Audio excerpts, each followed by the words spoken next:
যেটা সহ্য করতে না পেরে ওটা 3-4 বার জায়গায় সেন্সলেস হয়ে গিয়েছিল। ওর সাথে কি হয়েছে নিজেও বলতে পারেনি। যাই হোক, তখন নিয়ে যাওয়ার পরে আমরা ডিবি কার্যালয়ে যাই মিন্টু রোডে 7টার দিকে। ও জায়গায় খোঁজ করি যে কারা নিয়ে গেল, যেহেতু প্রশাসন হয়তো নিয়ে গেছে কিনা জানার জন্য ডিবি কার্যালয়ে গেলাম। ওই জায়গা থেকে যেহেতু র্যাবের 2টা গাড়ি ছিল, র্যাব 3-এর, পাগলের মতো দাঁড়িয়ে দাঁড়িয়ে প্রত্যেকটা প্রশাসনের এসে ঘুরতেছিলাম। নূরের ছোট ভাইটি আমার সাথে ছিল, তো ওকে ওই কোর্ট চত্বর থেকে ওকেও আবার ওরা ধরে নেয়। আইনজীবীদের মাধ্যমে জানতে পারি যে ওকে যখন কোর্টে উঠানো হয়, ও নিজ মুখে মহামান্য আদালতকে ওর উপরে ওই নিখোঁজ অবস্থায় যে শারীরিকভাবে টর্চার করা হয়েছিল, প্রত্যেকটা নির্যাতনের মানে আঘাতের চিহ্ন সে নিজের টি শার্ট খুলে জজ সাহেবকে দেখিয়েছিল। কিন্তু তারপরেও তাকে আবার 5 দিনের রিমান্ড মঞ্জুর করে। রিমান্ডের 5 দিন অতিবাহিত হওয়ার পরে গতকাল যখন কোর্টে উঠানো হয়, সে এক বিভৎস চিত্র। ও তো কোনো চোর ডাকাত নয়, ও তো কোনো খুনি নয়, ও তো কোনো জঙ্গি নয়, ও তো একজন ডাকসুর সাবেক ভিপি, ছাত্রদের হয়ে কথা বলছে। আর এতটুকু তো অধিকার আমাদের সংবিধান আমাদেরকে দিয়েছে। নিজে পায়ে হেঁটে মানে ও কোর্টে উঠতে পারেনি, পুলিশের কাঁধে ভর দিয়ে তারপরে ওকে কোর্টে উঠতে হয়েছিল।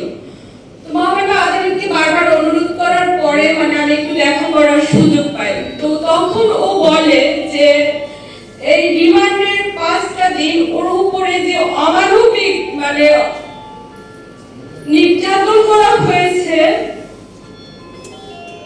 যেটা বলতে আমার মানে একটা মানুষের উপরে এরকম জানোয়ারের মতো, আমি জানি না অন্য কোথাও হয় কিনা, আগে শুনেছি রিমান্ডে নেওয়া হয় জিজ্ঞাসাবাদের জন্য, বাট এতটা ভয়ঙ্কর ভাবে ওর উপরে অত্যাচার করা হয়েছে যেটা বলতে আজকে আমার হয়তো সন্তানদের সামনে ওরা এখনো জানে না। আমার বাচ্চাটা যখন আমি বের হই বাসা থেকে বারবার জিজ্ঞেস করে, মা তুমি বাইরে যাচ্ছ কেন, তুমি আমার বাবাকে নিয়ে আসতেছো না, বাবাকে ফোন দাও।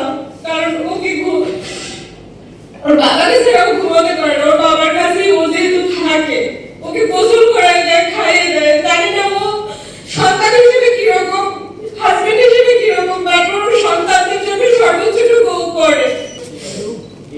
তো যখন ও বলতেছিল ওই রিমান্ডের অবস্থায় ওর পা দুটো ঝুলায় উপরের দিকে, তারপরে ওকে মানে শারীরিকভাবে যত নির্যাতন আছে, ইনজেকশন পুশ করা হয়েছে, সেটা স্লো পয়জনিং কিনা জানি না, ইলেকট্রিক শক দেওয়া হচ্ছে।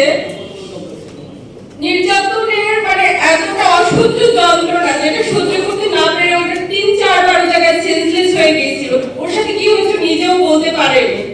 তো তারপরে মহামান্য আদালতকে এটা বলা হয় যে ওকে অন্তত চিকিৎসার মানে একটা মানুষ এতটা শারীরিকভাবে নির্যাতন, তো ওই জায়গাটা ভয় পাচ্ছি যে আমার স্বামীকে অন্তত এই জায়গাটা একটু চিকিৎসার ব্যবস্থা করে দেওয়া হয়, ও যেন সুচিকিৎসাটা পায়।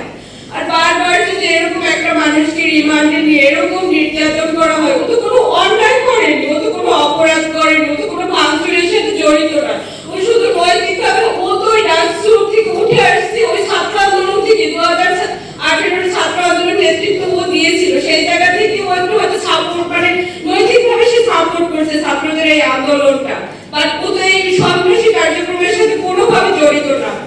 বাট ওকে বারবার ওই জায়গায় স্বীকারোক্তি নেওয়ার চেষ্টা করা হচ্ছে যে ওইগুলোর সাথে জড়িত। বলা হচ্ছে যে ও নাকি নির্বাচনে যায়নি কেন, ও কেন বিভিন্ন দেশে বিভিন্ন এম্বাসিতে যায়, যেহেতু ও এক রাষ্ট্র সাবেক ভিপি আর একটা দলের প্রধান হিসেবে বিভিন্ন রাজনৈতিক দল বিরোধী দল তারা তো প্রত্যেকটা এম্বাসিতে তাদেরকে ইনভাইট করলে তারা তো যায়, সে জায়গায় মানে ই করে, কিন্তু তার কোনো অপরাধ না। তো আপনাদের মাধ্যমে শুধু এতটুকুই আমি বলতে চাই, আমার স্বামীর উপরে যেন এই নির্যাতনগুলো বন্ধ করা হয়।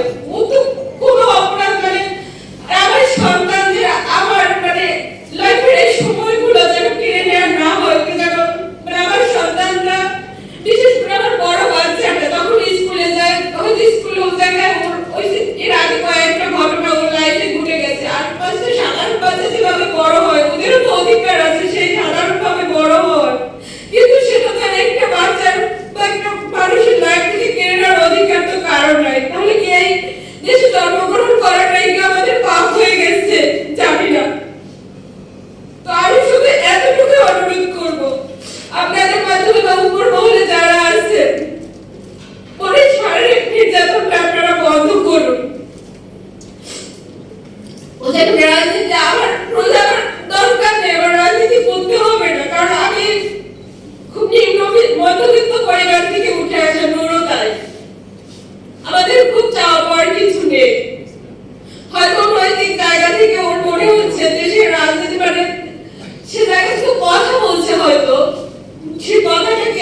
মানে খুব অন্যায় কিছু তো ও বলেনি। তো মিথ্যা এই জিনিসগুলো দিয়ে একটা মানুষের জীবনটাকে তার